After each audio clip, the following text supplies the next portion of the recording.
Good morning class. हमारा next topic है can matter change state. तो आंसर होगा यस। ठीक है, अब आएंगे हाउ। तो कैसे हो सकता है? तो two factor are responsible for it. दो फैक्टर इसके लिए रिस्पॉन्सिबल है। सबसे पहला टेम्परेचर, दूसरा प्रेशर। ठीक है, तो अब बात आती है इफ़ेक्ट ऑफ टेम्परेचर। ठीक है, तो टेम्परेचर का इफ़ेक्ट क्या होता है? उससे पहले हम ये देख लेते हैं कि हमारा टेम्परेचर क्या होता है। टेम्परेचर होता है it is the degree of hotness और कोल्डनेस, यानी टेम्परेचर एक डिग्री है। अब मैं एग्जांपल लेता हूँ, इन दिनों में टेम्परेचर इंक्रीज़ हो रहा है, तो आप क्या बोलोगे? सर्दी सर्दी हो रही है? नहीं, गर्मी हो रही है। अगर यही चीज़ बोलता अगर इन दिनों में टेम्परेचर डिक्रीज़ हो रहा है, तब हम ये बोलते कि क्या हो रहा है? ठंड हो रही है। टेम्परेचर डिक्रीज़ मतलब ठंड, टेम्परेचर इंक्रीज़ मतलब गर्मी। ठीक है, टेम्परेचर की जो ऐसा यूनिट होती है वो हमारी केल्विन होती है, केल्विन। अब दो क्वेश्चन राइज होते हैं, how to convert kelvin into degree Celsius and how to convert degree Celsius into kelvin. ठीक है, तो सबसे पहला convert kelvin into degree Celsius. तो दो क्वेश्चन ले लिए हमने, 300 केल्विन और 573 केल्विन। तो देखो हम इसकी फर्स्ट पार्ट को सोल्व करते हैं। एक मैं तुम्हें रिलेशन बता देता हूँ।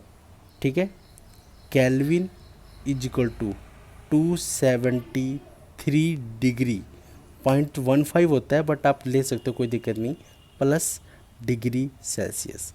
ये फॉर्मूला आप याद कर लेना।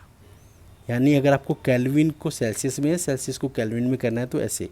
अब आपको केल्विन दे रखा है, तो केल्विन दे रखा है तो 300 केल्विन। ठीक है, 273 डिग्री 0.15 प्लस डिग्री सेल्सियस। ठीक है, अब इसको लेफ्ट हैंड साइड स्टेटमेंट को राइट हैंड लेके जाओ तो कितना बनेगा?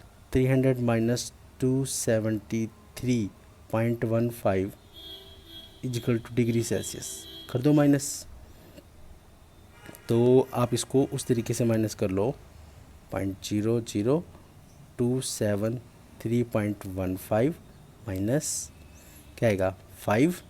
यहाँ पे कितने बचे? 9, 8, 9 का 6, 2। ठीक है, 26.8 डिग्री सेल्सियस। ये आपका आंसर है।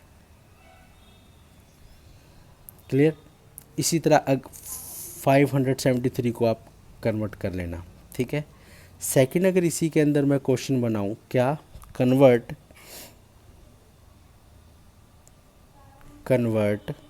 कितना? 25 डिग्री सेल्सियस इनटू केल्विन। तो फॉर्मूला यूज़ करो, केल्विन इज इक्वल टू 273। ठीक है, 0.15।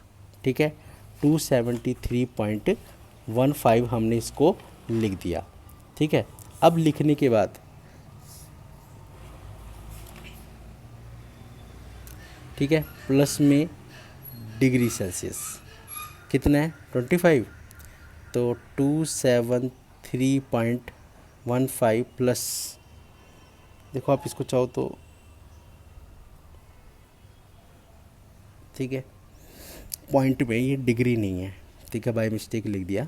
अभी देखो ये रहा डिग्री, कितना है? 25 कर दो ऐड, 273.15 और 25, 5182 298.15 केल्विन। Effect of temperature. देखो इफ़ेक्ट ऑफ टेम्परेचर में आप दो चीज़ें कर सकते हो, या तो उसे हीट कर सकते हो, ठीक है, या फिर उसे क्या कर सकते हो? कोल्ड कर सकते हो। तो हम यहाँ पर एक एक्सपेरिमेंट करते हैं। हमने एक ट्राईपॉड, ठीक है, हमने एक आयरन का स्टैंड लिया, फिर उसके बाद मैंने एक ट्राईपॉड स्टैंड लिया, उसके ऊपर मैंने वायर गॉज ले ली, ये वायर गॉज, ठीक है, वायर गोज ले ली, और एक बीकर लिया, बीकर के अंदर 150 ग्राम आइस ले ली। आइस हमारा क्या होता है? सॉलिड होता है। आप सबको पता है जब आप, ठीक है, कॉन्टीन्यूसली बर्नर के द्वारा हीट देते जाओगे तो वो आइस सॉलिड किस में कन्वर्ट हो जाएगी, लिक्विड में, ठीक है। और अगर उसी लिक्विड को, अब देखो क्या है, ये ले लेते हैं हम, सॉलिड, लिक्विड, गैसेस। जब आपने सॉलिड को क्या दिया, टेम्परेचर दिया, तो किस में कन्वर्ट हो गया वो, लिक्विड में। इस प्रोसेस को हम क्या बोलते हैं, बोलो, इस प्रोसेस को हम बोलते हैं मेल्टिंग। क्योंकि कैसे पता लगेगा मेल्टिंग प्रोसेस है ये, क्योंकि आइस क्या होती है, मेल्ट होती है, ठीक है। और अगर इसी लिक्विड को आप और गर्म करोगे तो किस में कन्वर्ट हो जाएगा वो, गैसेस में। तो आप इसको क्या बोल सकते हो, वेपोराइजेशन, वेपोराइजेशन या इवापोरेशन, ठीक है, दोनों चीज़। और अगर इसी गैस को जब आप सॉलिड में और हीट कर दो, ठीक है, ऐसा हो सकता है, नहीं, ठीक है, ऐसा नहीं हो सकता। सिर्फ हम सॉलिड को लिक्विड में, लिक्विड को गैस में कन्वर्ट कर सकते हैं हीट करके, समझ गए, ठीक है। अब देखो क्या है, अब कूल करने वाली बात आती है। जब आप गैस को कूल करोगे, गैस को कूल करोगे तो क्या बनेगा, जब हम गैस को कूल करते हैं तो उसको क्या बोलते हैं, condensation process, the process in which gas can be converted into liquid. और जब हम लिक्विड को सॉलिड में कन्वर्ट करते हैं ठंडा करके, तो हम उसे क्या बोलते हैं, बोलो, फ्रीजिंग, ठीक है, ये फ्रीजिंग पॉइंट है। और अगर हम इस साइड को थोड़ा सा साइड में रख लेते हैं, सॉलिड को गैस में और गैस को सॉलिड में कन्वर्ट करने के दोनों प्रोसेस को हम बोलते हैं सब्लिमेशन, ठीक है। Gas can be converted into solid और solid can directly converted into gas, ये सब्लिमेशन का पार्ट है। बट टेम्परेचर का इफेक्ट सॉलिड से लिक्विड पे, लिक्विड से गैस में आता है, clear. Effect of temperature when solid converted into gas, मैंने अभी आपको क्या बोला, सॉलिड से लिक्विड, लिक्विड से गैस में चीज़ दिखा दी हमने, ठीक है। बट अब आपको स्पेशल बता रहा हूँ, जब सॉलिड से हम गैस में कन्वर्ट करते हैं या गैस से सॉलिड में कन्वर्ट करते हैं तो टेम्परेचर का क्या रोल होगा।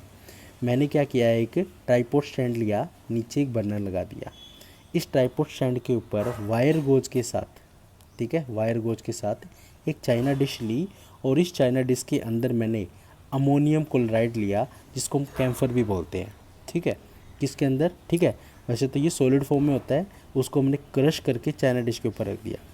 और ऊपर से मैंने क्या किया, इन्वर्टेड, ठीक है, इन्वर्टेड फनल ले लिया मैंने, यानी उल्टी फनल ले ली, और इसके जो ऊपर था ना वहाँ पर, यहाँ पर मैंने कॉटन लगा दिया, इसको कॉटन से बंद कर दिया। अब जैसे ही आप इसको कॉन्टीन्यूसली टेम्परेचर प्रोवाइड करोगे तो ये जो चाइना डिश के अंदर सॉलिड है, ठीक है, ये धीरे धीरे वेपर में कन्वर्ट होगा, यहाँ पर वेपर में, तो मैंने यहाँ क्या लिख दिया, वेपर फॉर्म। और धीरे धीरे कॉन्टीन्यूसली वेपर से तो क्या आएगा, अब इस इन्वर्टेड फनल के साथ धीरे धीरे वेपर भी क्या आएंगे, चिपकने शुरू हो जाएंगे। और जब कॉन्टीन्यूसली चिपकते रहेंगे, क्योंकि ऊपर जाने का रास्ता तो बंद है, जब ये कॉन्टीन्यूसली चिपकते जाएंगे तो उसके कुछ देर बाद, ठीक है, जब ये सारा का सारा वेपर में कन्वर्ट हो जाएगा और इसके अंदर टोटली वेपर की फॉर्म में ये डिपॉजिट हो जाएगा, तो थोड़ी देर बाद हम एक चीज़ देखेंगे कि यहाँ पर जब ये इसकी परत के साथ चिपका हुआ था तो ये हमें सॉलिड फॉर्म में मिलता है, ठीक है। तो इससे हम क्या, इस प्रोसेस को हम क्या बोलते हैं, सब्लिमेशन, ठीक है। सॉलिड से गैस में हुआ, फिर गैस से फिर सॉलिड में हो गया, इस, ठीक है। तो यहाँ पर टेम्परेचर का रोल मेंशन कर दिया हमने।